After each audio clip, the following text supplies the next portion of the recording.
Okay, the tenon is a bit undersized, so I'm going to use a blind wedge. So when the wedge bottoms out on the hole, the wedge splits the tenon.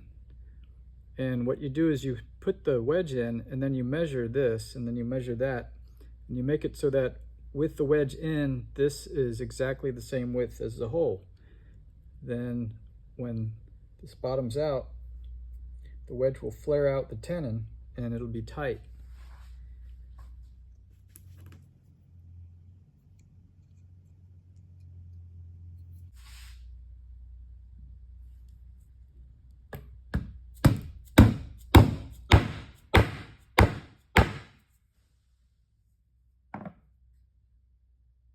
Now it's tight.